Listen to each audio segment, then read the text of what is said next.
Very warm welcome to you into God's family as we worship together. And as Gav said already, we're going to be worshiping in lots of different ways and engaging in lots of different opportunities for God to meet. And thanks for those who are online. It's great to have you guys joining us as well. And it's good to be family. If you are new here, you are most definitely welcome. And if you're not new here, do you know what? You're really welcome as well. And if you're brand new to this place, we hope you get a good welcome. And I'm sure several people will speak to you. But we have little welcome cards that are in some of the chairs and also back at our welcome desk. If you want to stay connected with us, we would love to stay connected with you and some details, and we can aim to do that. But actually, really important is just building relationships. And church is much more than just gathering and singing on a Sunday. It's about building relationships. And who was with us last week? Okay, so if you're here last week, it was a very interesting week with just what God was doing. And we launched last week our Cantonese stream. So during the sermon, while I spoke up here, beneath us, a big Cantonese sermon was being preached. And they had 60 people down there, which is amazing. And that's exciting to see. And that's going to be happening the second and fourth Sunday of every month. We're just going to trial that for a while to see. And so we're very, very excited that Cantonese are joining us, but also that they're going to have something in their own language to make it easier to understand than I am. I get that. That's fine. But it's great. And then in the afternoon, what we did after the service up here and down there yesterday, so last Sunday, is we celebrated the Mid-Autumn Festival, and they had some moon cake, and we made rice balls and ate some very unhealthy food, and that was great. And I know there's some pictures. I'm not sure if they're up there, but it was fun. It was a really great thing. I know that just past Friday also there was the harvest. Who was at the harvest supper and quiz? I heard that the youngsters won. That it may have just been a bitter person telling me that, who isn't in that group. But they said it was a really great time, and thank you for those who organized and just connecting up with that. Because it's great to gather together in lots of different ways. And there's more opportunities this coming week. This coming Monday is the launch of our Alpha course. And we are really excited to do that. Alpha is a series of videos and talks, but it's also about gathering, eating together, and inviting those who are curious about the Christian faith to come. It's a safe place. They can ask questions. There's no question is out of bounds. And just to come and see. And I know many of you have invited friends to come, and we have a whole list of people who are coming, which we're really thrilled.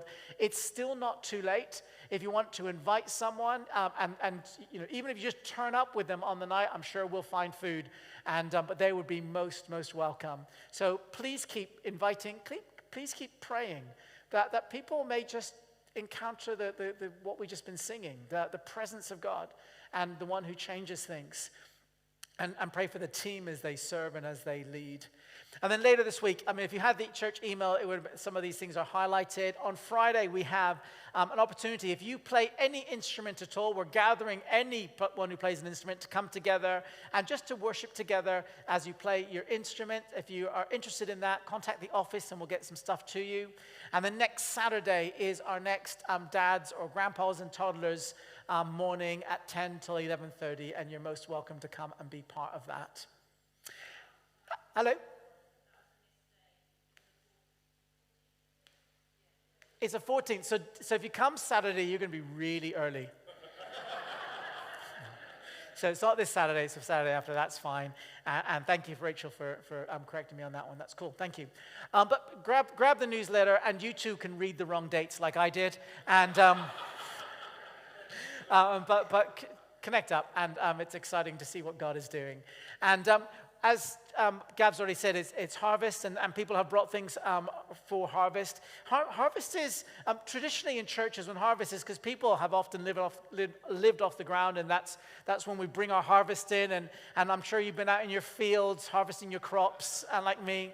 But as that has changed and we work in different places, the whole thing of actually food and food growing and being harvested and being thankful of that has sort of got blurred into, because food's always available for those who can afford it. And we are so thankful and so basically in a great position, many of us, that we can do that. But it's really important to stop and to give thanks to the Lord of the harvest, who is our God, the one who provides the rain and the sunshine.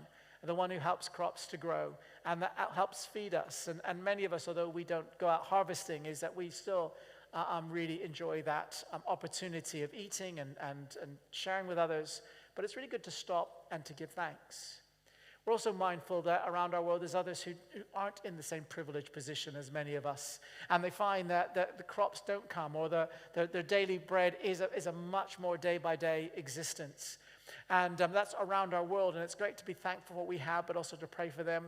But also in our own country, you'll be very aware that there are folks who find just the day-to-day providing food is a real challenge. And the food that you have given is both a thank you to God, but also to help those who are struggling in that area. We as a church are really privileged to run a food bank, and every Friday we open our doors and we give food packages to people. And this food is going to go to help support our food bank and what that work is. I know many of you know about our food bank, but I also want to just raise it to our attention again, and for those who are new, what we do. And I want to invite up Mary Roper, she's part of the team, and I just want to come and ask them questions, and then pray for food bank and her as a representative as the work they do. So Mary, can you come on down? And what we want to do is I just want to ask some questions about food bank to fill us in. I hear you there. Hello. If you can hold the microphone, and if it's close to your mouth as well, that makes it picks up as well. So okay. Good morning. Good morning. That's lovely. Thank you for having the courage to come up in front of these beautiful people. So Food Bank happens every Friday. I've just said that, and you are part of a bigger team, which is great. And so on Food Bank, for those who don't know what Food Bank is, I know people come in, but how many people do we actually give food parcels to each week? It does vary a bit, but it's probably between 15 and 30, sometimes a bit more, sometimes a bit less, on average about 25. So that's a week. Wow, that's amazing. Yeah. And is it that people just randomly come to us, or is it a bit more organized than that? It's a little bit more organized, sometimes. In theory, they should arrive with a voucher, which we check off when they arrive, and then we can get them through in the system easily. If they arrive without a voucher, it's not quite so straightforward, and we just encourage them to find out what the system is and how to access that. So where do these magical vouchers come from? They come from anywhere, really. Well, not anywhere. Schools, GPs, district nurses, shelters. Lots of people are able to give, social workers are able to give vouchers. And we're part of a bigger network across Bristol, aren't we? Yes. A food bank. So, because we do Fridays, but am I right in thinking there's other food banks that do other days? Yes, there are. Yeah. So if people can't access ours on a Friday, we can signpost them to one that's perhaps more local to them, or that's open and we're not. And the voucher system is so it's much more sustainable, so that we can check out. I mean, obviously the referrals is the people who know, and the system is we're part of something bigger. Basically, we're part of a bigger network. Yeah. Yeah, and it's trying to reach those that really need. So, yeah. So is it just a case that our food bank is, you got a voucher, here's some food, buy? Is it as warm as that, or is it something a bit? What actually? Yeah. So say to me, I come with a voucher. What do you do? What actually is involved? Well, hopefully they receive a warm welcome. Anyone that comes through the doors, whether they have a voucher or not. So they come in and offered a cup of tea or coffee, a toastie maybe. And then we'll go through the check system with them, and there's a table of extras that we get from supermarkets that they can have access to while they wait for their food parcel to arrive. And we can also signpost them to other help from In Hope or Citizens Advice. We can point them to things that are going on in the church. We can pray with them if they wish, if they're particularly distressed or upset about anything. So hopefully they receive a warm welcome. Aren't afraid of coming, because often people come with fear, really, and of the unknown and what it's going to be like. So we try to make that a bit calmer for them. And what sort of people, because you've been serving in Food Bank for a while now, is that right? Yeah. So have you, I was going to ask what sort of people come, or I guess my also follow-up question is, have you seen the sort of people change? So who comes? Well, from all walks of life, really, and I think we've seen that since we started. Maybe it's changed a bit more recently, that your more sort of Joe average person is coming along just simply because they can't make ends meet. But all walks of life, those that have none, those that have had and now don't have, or those that are sort of on the red line, sometimes can't, sometimes can manage. So a real mixture, really. Okay, wow. It's great.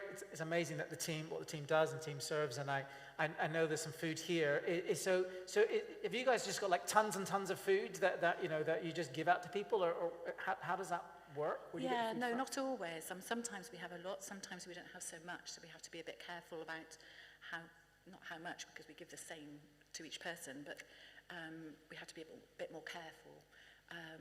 So I've forgotten what your question was there. It's how much food, have you got an endless supply of food? No, not an endless supply. So we have people behind the scenes picking up from supermarkets. You'd often see the baskets in supermarkets, and we have a few of those that we collect. We have a central store that sometimes we can raid if we're a bit short. The church newsletter often will put things in that we're particularly short of, and people just arrive with donations, which is fab. Somebody arrived on Friday with a lovely Victoria sponge, for everyone to have as they came in through the door. So, people just come with stuff as well once they get to hear about. I think there's a Facebook page as well. Not too sure.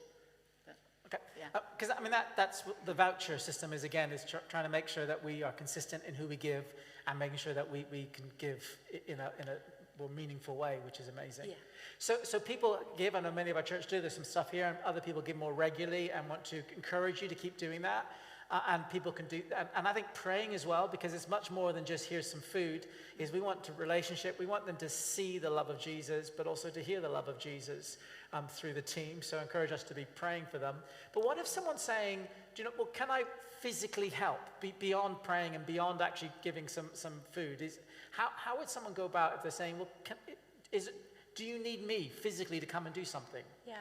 And we've had a few people recently, actually, that have just heard about the food bank and want to help. So they'll see Andy Owen, who manages the food banks, and he'll arrange for them to come and have a try and see what we do and see whether they feel that that's what they want to do to help. So, yeah, people do come and say, can I help? And we can signpost them to the right person and see if they can do that. Yep. That's brilliant. That's brilliant. It'd be really good to pray for the food bank team and the work of the food bank, but also to thank God of the harvest. Maybe just stay and be our representative to pray for as well. So let's just bow our heads and pray. Father, we do thank you that you are the one who provides all things. You are the Lord of the harvest. And Father, I do thank you that we have so much to be thankful for. And Father, we do want to say thank you. Father, we also realize that there's people around our world and actually in our own country and in our own city that don't have the same privilege that we often do. In fact, there's people in this congregation or watching online who don't have that same privilege. And Father, I want to just pray for your hand and your blessing to lean towards them. And Father, to hear their cry. And I thank you. I thank you for organizations like Food Bank and others who seek to meet practical needs. I thank you that we here at Fishponds, that we get the privilege of joining something bigger, and we can work hand in hand with other schools and surgeries and other organizations to help and to make a difference. Thank you for those who give. Thank you for those who serve. But Father, I just pray that more of you, Jesus, might be seen, that your kingdom may shine in practical ways and verbal ways, that people may encounter your love through the team. I just pray for your blessing on the team that meet and serve here every Friday and throughout the week when they're gathering and collecting. Father, I pray that they may know your presence and may radiate, that they may be like a beacon on a hill, shining the light and love in the way that they act, in the way that they give, the way that they share. Father, I pray for Mary and the team. Father, I pray for this food. I pray for those who come and engage. Father, I pray that something of your kingdom will be seen, that more of your kingdom will be seen, and Jesus, that you will be glorified as a result. Amen. Amen. Thank you, Mary. Thank you so much. If you have your Bibles, we're going to have a reading. Rachel's going to come and bring our reading, and we're going to continue our sermon series, but it's Luke chapter 10, verses 38 to 42. So, in your Bibles, Luke chapter 10, 38 to 42.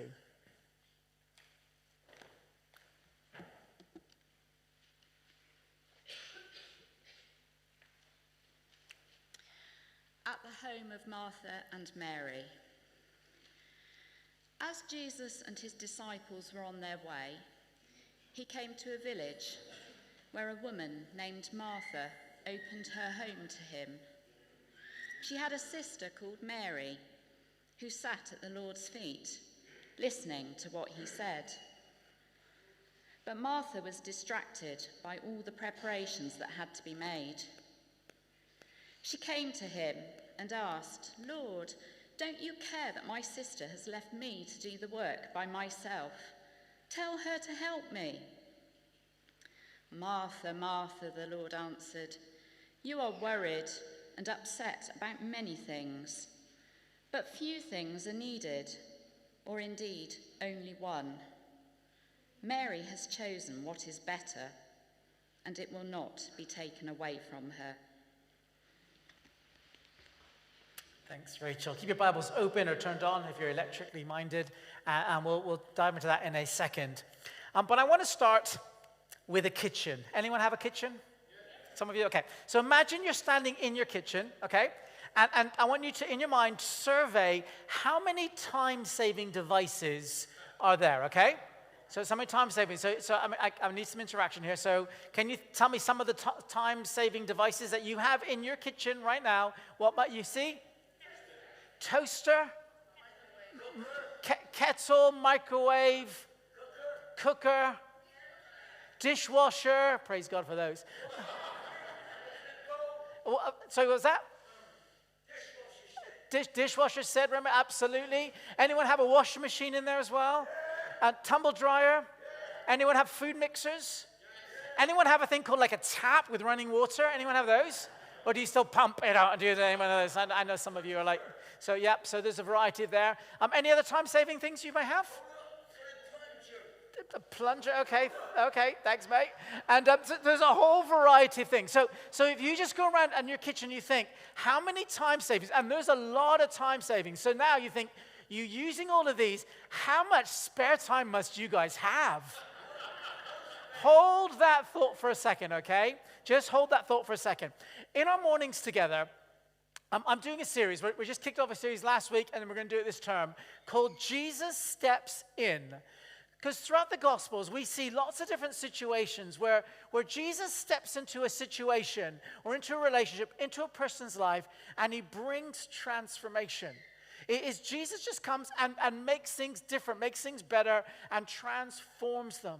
And what this series is going to be doing is looking at different situations, different people's lives, where Jesus comes in and transforms different areas of their lives. Some things that they really know there needs to be transformation, other areas that Jesus knows and they don't, but that's what they encounter. And we're going to be exploring a whole variety of those. If you were with us last week, you'll know that kicked off the first one is that Jesus steps in around the area of healing. And, you know, a real big one, because all around Jesus, he healed a lot of people. And it's something which many of us have prayed and asked God. And we looked at that, and we saw that need to keep asking, that need to keep applying faith, and that step that we need to keep trusting God. And we had an amazing opportunity to be anointed with oil, and many, many people responded. I want to encourage you, that wasn't just a last week thing. To encourage us to keep coming to Jesus and saying, Jesus, I would love for your healing in this area. Jesus, I need to apply faith because I know that you do remarkable things. And to keep trusting him, whether he heals right away or takes a bit longer, is keep doing that. I want to encourage you, keep positioning yourselves for Jesus to step in. This morning we're looking at another area. I want to look at Jesus steps in to this area of worship. Now, when you hear the word worship, I'm not sure what springs to mind. For many people, it will be the songs that we sing, like we just did a few moments ago with Joe and Gav, who led us. And on a Sunday, you'll be singing worship. And actually, that's not all of worship, but it's a big chunk of worship. If you read in the Old Testament, they often sang their worship and sung together with great skilled instruments and choirs, and there was a lot of singing in worship. It's actually a very biblical thing. If you check out actually around heaven, there is singing in heaven. There's a cool verse in Zephaniah that says that God sings over you. There's something really powerful in that singing, because singing actually brings focus. And when we sing our worship, is what we're saying is is that we're singing our vocals and giving God worth. We're showing this is what we're giving worth to in what we're doing. And I'm not sure if you've ever experienced, as we've sung worship in here or other places, is that in that worship moment, sometimes you just sense the presence of God in a new way or in a personal way. There's a verse in the Old Testament that says that God inhabits the praises of his people. Is that when we worship together, is God's presence just seems to be more tangible. And you may have experienced that. I have, where you just experience God's presence, that hope of God. Maybe you just get overwhelmed with God is here. So God sometimes heals in worship. Not praying, you're just worshiping God. And as God's presence comes, as he steps in, something just gets unlocked in your heart. It may be just forgiveness. It may be something physical. It may be something mental or spiritual. Something just happens in worship. In 2 Corinthians 3 verse 18, it says that when we are in God's presence, God moves and transforms us. See, when we worship, when we sing in worship and giving worth to God, God's presence just comes and moves amongst us. Over the years I've been ministering, I remember there's been many times where people have just been crying in worship, and they're on the door, they're going, I've just been crying and I don't know why. And in worship, they just cry. It's really, can I say, it's amusing, no fun, no, it's interesting. When it's big burly blokes, when they're going, I'm just sobbing and I don't know why. And it's funny, as in, because I know exactly why. Because they've just seen the God of the universe said, I see you and I care. Because that's what happens in worship. He just comes in and transforms. And that's what I want us to explore together this morning. See, when Jesus steps in worship, is that I just encounter the presence of God. Something happens. There's a transformation, there's a change, there's a connection, there's a healing, there's a something. Are you interested in seeing more of that in your life? Because if you want to see Jesus step in, worship is a key biblical way of encountering more of God. And I want to have our Bible passage. I think our Bible passage actually really, really helps with understanding this. Now, those of you who are eagle-eyed are going, I'm sure that Bible reading doesn't use the word worship. Did you spot that? It doesn't involve worship, and there's no singing going on there. Did you notice that as well? So it's a bit of you may think that's a very interesting passage for me to choose with worship. Actually, I think it helps us a lot with worship. And let me unpack it how it does. And hopefully it's going to help us position ourselves to encounter more of God stepping in, more of Jesus stepping in. So the scene is this. Martha and Mary are sisters, and they're busy pottering away in your house. Does anyone potter away in your house?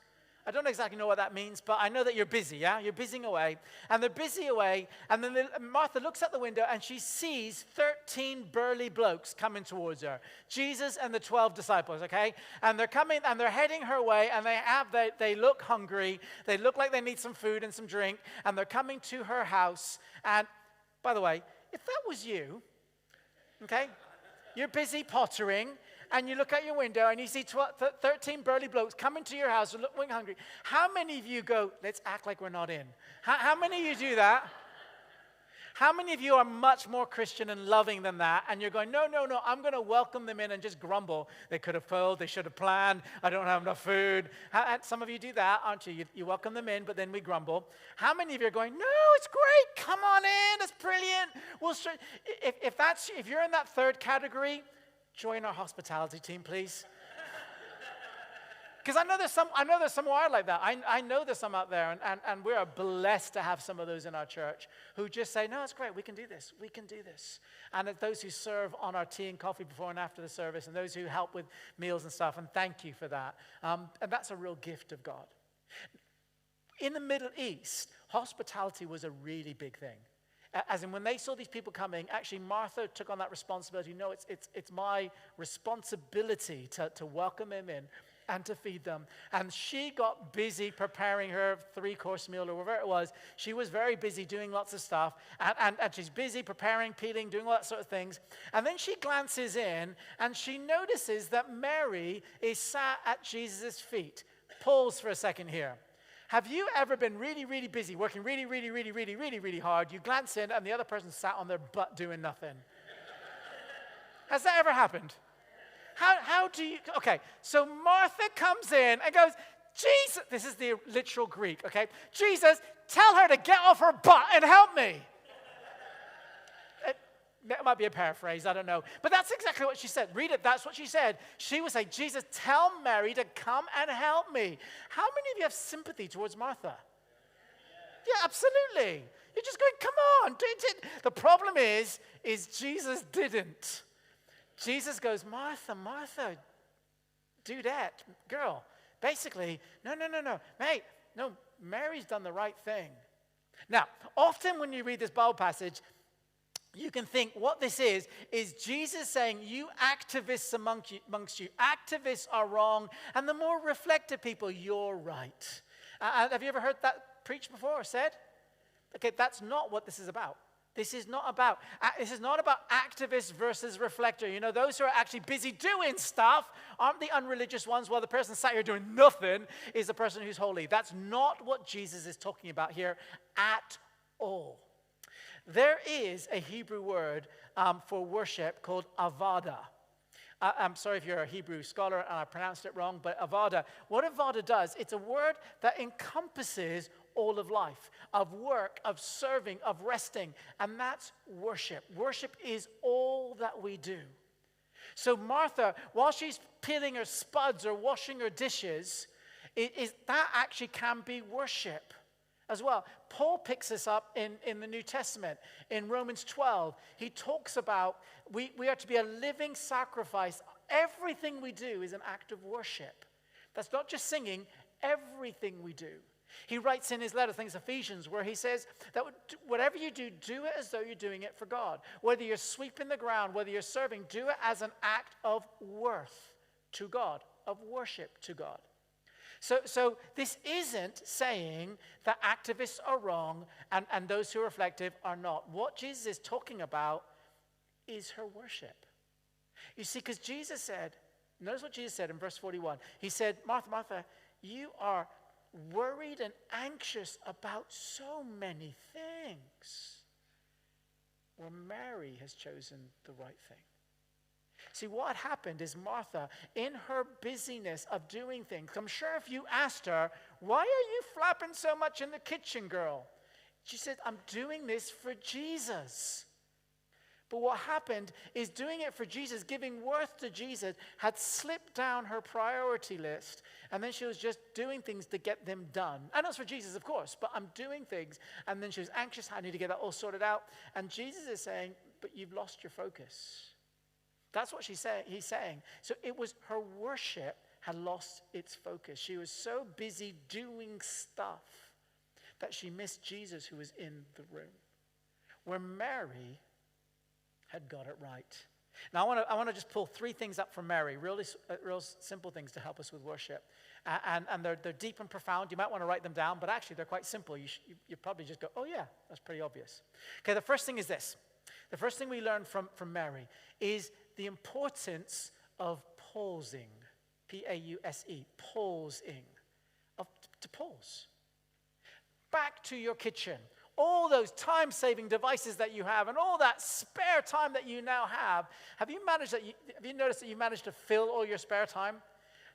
We live in a culture that is so busy, so fast, running around after so many things, and we get spare time and we just ram it full of lots of other things, of family and friends and activities and work and sport and this and that and the other.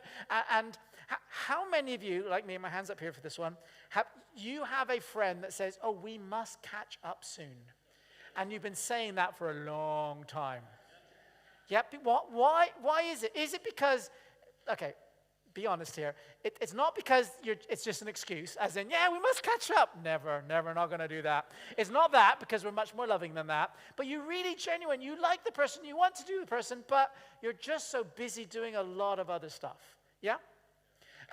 And we're busy and we're changing. And our culture is interesting because our culture is so busy running after stuff and doing stuff, is that we both ram it full of things and we are shy of committing to things as well.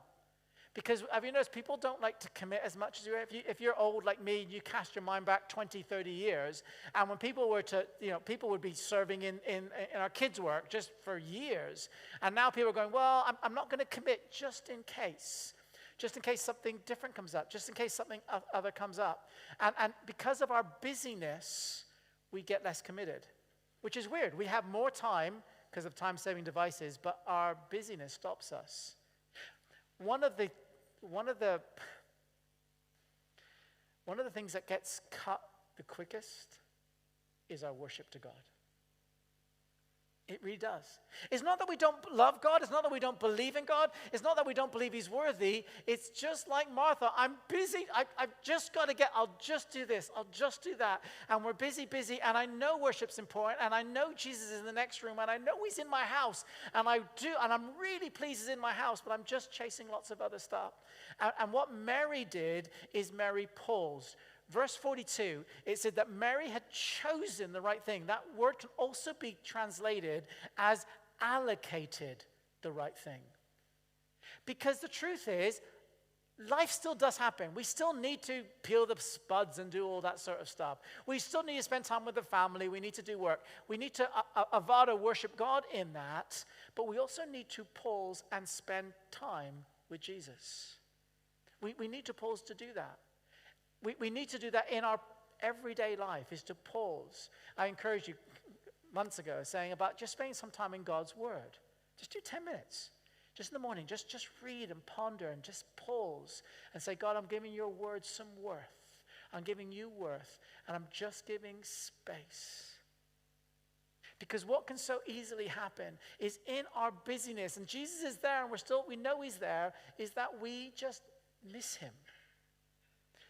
We don't pause. And weirdly, even though you're here this morning, because I know you're here because you're here, but even here, you're here this morning, is many of us are still not pausing.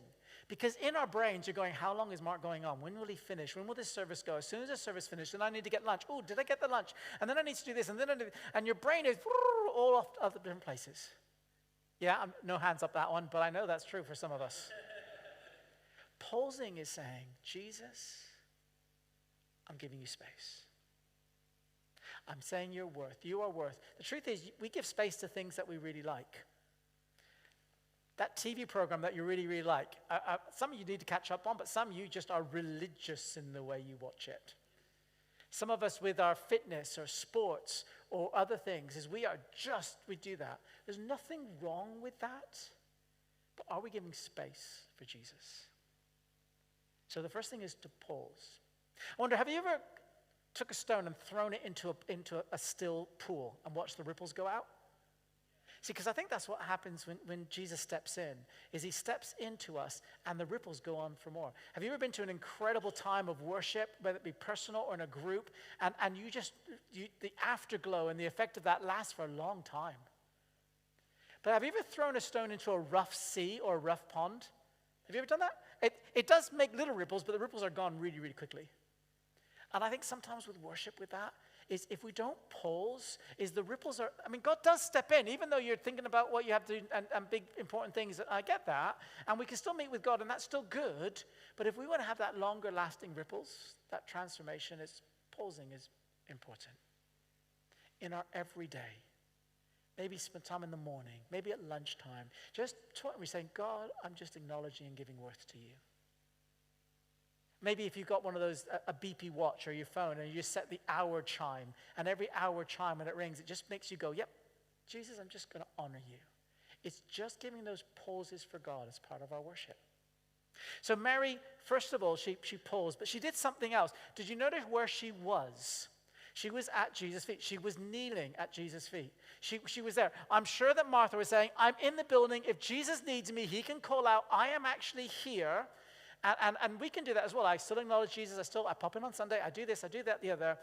But we never pause, and we don't posture ourselves for worship. Because our posture, our body language, as inside and out, our mental attitude, but our body language actually postures ourselves for worship. Tell me, have you ever talked to someone they're in the room but not really in the room? Do you know people like that? And doesn't that make you feel so valued?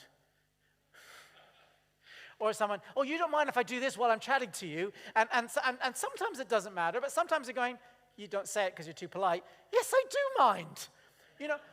Pay me some attention. Look in my eyes. Have you ever, is that just me sharing my sort of frustrations? Or have you done that? Yeah. How many, I think that's what Martha was doing with Jesus. Is she was busy. It wasn't that she says, Jesus, you're not important. It's not that you're saying, Jesus, you're bothering me for being in my house. I'm actually doing things for you, Jesus. I'm doing stuff because you're worth something, but she's missing giving worth. I said a Hebrew word for worship was avada. Actually, there's lots of words. I think it's about 9 or 10 words in Hebrew that do worship. Now, I'm not going to do the Hebrew words because I'd usually read them, but my sites, I can't read them anymore and I can't remember them. But I do know what they mean. And actually, did you know that you knew what they mean as well? We already sang some of them today already. So I'm going to give you a couple, and then I'm going to see if you get the rest from me, okay? So worship, a word for worship is to sing a new song. Not just, okay, one is to sing, but to sing a new song. There's a worship word for that, is to sing a new. I know some of us we like the old songs. Actually, again and again in the Bible, it says sing a new song. Why new is it's alive and active. Oldies are goodies as well, but actually it says a new song. There's a specific word that says sing a new song. We also sang earlier about bowing down. So it talks about we bend the knee, we bow the knee. That's a worship word as well. So I've given you 2. Can you give me some more? What other worship words that describe worship in the Old Testament? Do you know any of them?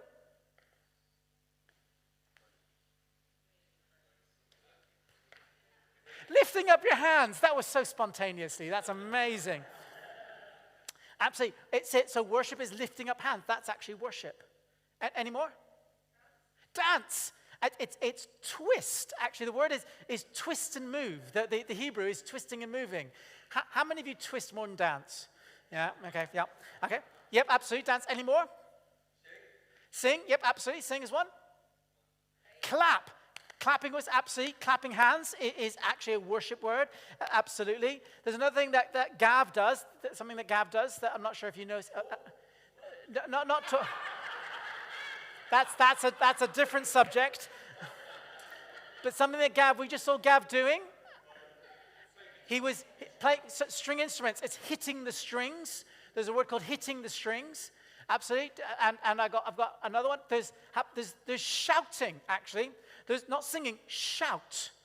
Shout to the Lord. That doesn't mean in a melodic way. It's just shout. Another one is point. Did you know that worship is point? Now, okay, there is a place that you see most of those happen. It's called a football ground. Well, you do, don't you? That mean they don't bow, but sometimes they do that, don't they? In mocking, sometimes they point, they raise hands, they shout, they sing, they dance. I don't know, but they twist. Okay. But what's really interesting is there are less words about melody than there are about physical actions. Let me rephrase that. There are more physical action worship words than there are melodic ones. Isn't that interesting? And you know them. You just told me them. But the thing is, I know that for some of us dancing, that's like a dangerous weapon. I get that. And I understand that for some of us bowing down, we're not against bowing down. We're just going, I'm not sure if I can get back up again. And I understand that. But it's to understand when we hear worship, is the word in the Old Testament, again, for worship, is there's a whole variety of words. And many of them are physical actions. Why? Because our posture says something about our heart. Our posture says, I'll sing my praises to you, 10,000 reasons and 1,000 more. 10,000 reasons and 1,000 more. Besides singing badly, what does that say? I was really out of tune, wasn't I? I was pretty bad. But posture says something, doesn't it? And actually, it says something to you, to those around, sort of things. I was at an event. I was at quite a big event, and I was part of the leadership team, and I was on the stage, and it was a big stage, and the band were playing, and those who were leading and speaking were off in a corner on the stage. There's a little section over there. And while I was worshiping, I just really felt this overwhelming that I should bow down. Now, I don't often bow down, if I'm honest. I don't, but I just felt bow down. And I'm going, well, look, I don't often do that. And there's thousands of people who are going to see me bow down, and they're going, yeah, just Mark's bowing down. Going, yeah, how spiritual. And all that, because we all do. Because let's be honest, some of our physical actions, we're worried what other people around us are going to think of us, don't we? Let's be honest. Okay, we do. Okay, and I'm on stage, and I'm feeling bowed down, and I'm going, no, they're just God. It's just, I'm going to seem super spiritual or whatever. And God just says, yeah, but it's from me. And I went, okay. And then I actually bowed down. You know what bowing down means.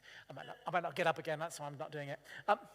And I want to tell you, that was one of the most intimate times with God I've ever had. Because I think God just said, thank you.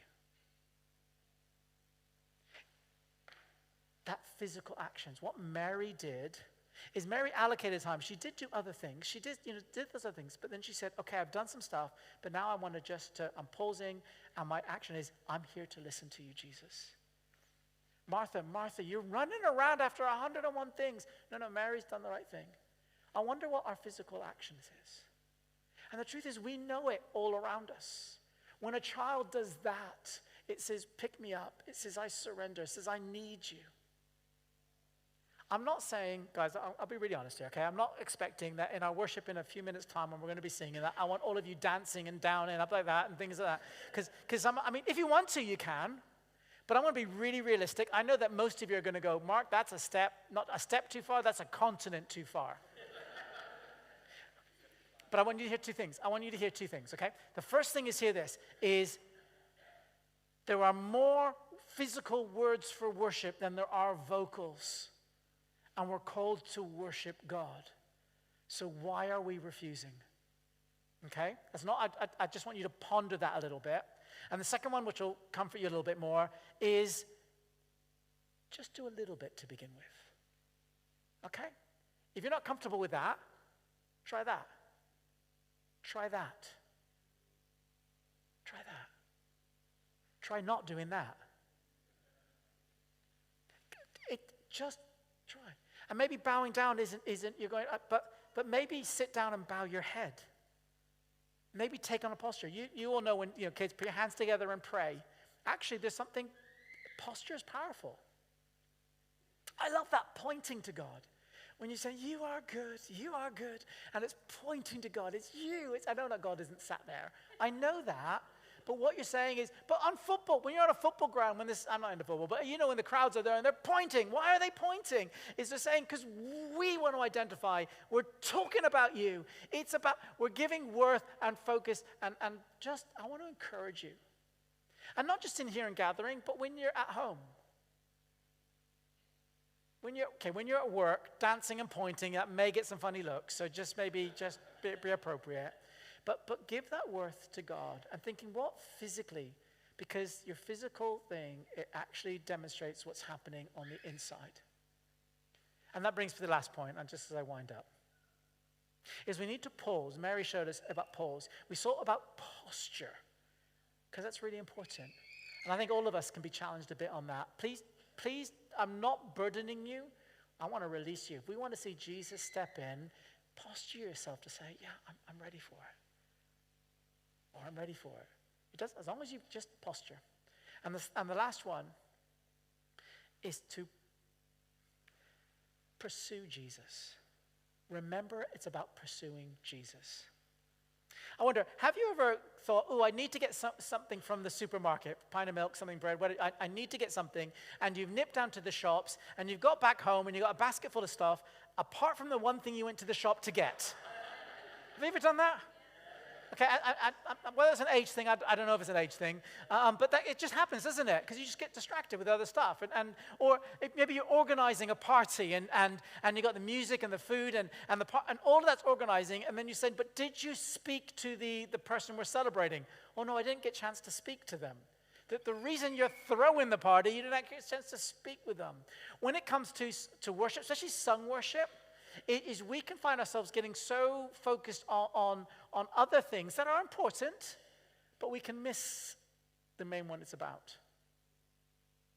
We can get our knickers in the twist about what song it is, what style it is, what the sound is, all that sort of thing. Now, those things are actually really important. They are important. Martha still needed, the food isn't going to magically appear. It does need to be prepared. And it is important. And if I was speaking to worship leaders, I'd be speaking a little bit differently, because worship leaders, those who lead the people in worship, throughout the Bible it talks about bringing excellence, and bringing skilled musicians and helping people to come into the presence. But actually when it comes to us, worship is actually, even with leaders, it's about that people might encounter Jesus. When it comes to us, whether we're at our home by ourselves, we're in our small group, our home group, or whether we're here on a Sunday, it's saying, how do I worship you, Jesus? It's about you. Jesus, it's you stepping in that makes a difference. And it goes from knowing it to knowing it. Because when you encounter it, it transforms you. Because in 1 Corinthians 3 verse 18, it says, when you're in the presence of God, you are transformed. But we need to pause. We need to posture. And we just say, I'm pursuing you, Jesus, because it's when you step in, things change. We're going to spend a little bit more time in our song worship. And Joe and Gav are going to lead us. But I want to encourage you to do a physical posturing thing. Don't freak out. It's a bit like last week when we said that, anointed with oil. I want to make this really easy and accessible. For some of us, it's a bigger step of faith than others, but I promise you, it's really straightforward. If you are able, could you stand with me? We're not dancing, nothing like that. If you're able, could you stand with me? If you're not able, you can stay seated. You can still do this seated down, and that's fine. It is fine, but I'd encourage you if you can. Can you hold out your hands as though you're holding a bowl of, like a big bowl or something, a bowl of fruit or something like that? Hold out your hands like a bowl of fruit. Okay. Now, if you can, you don't need to see me for this, but if you just put your head down a little bit and close your eyes if that's more helpful. Imagine in your hands, in that bowl, are all of the busyness of your life, the priorities, the stresses, the strains, the goods, the bads, the things you need to do as soon as Mark shuts up. All that sort of stuff is all in there. And this is the stuff, often when we worship, our hands are full of all this other stuff. And we're saying, but God, you are worthy. You're worthy of it all. You are above all things. So what I want you to do now is I want you to turn your hands over as though your hands are empty.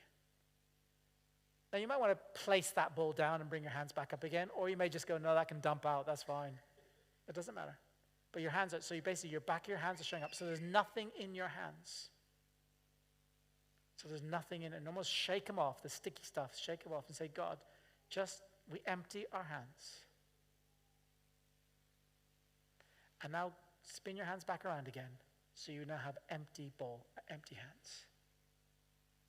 Father, I just come before you. We come before you, postured to say, will you step in? Will you fill us? Will you pour something of you into our hands and our lives? As we pause, as we posture, as we pursue you.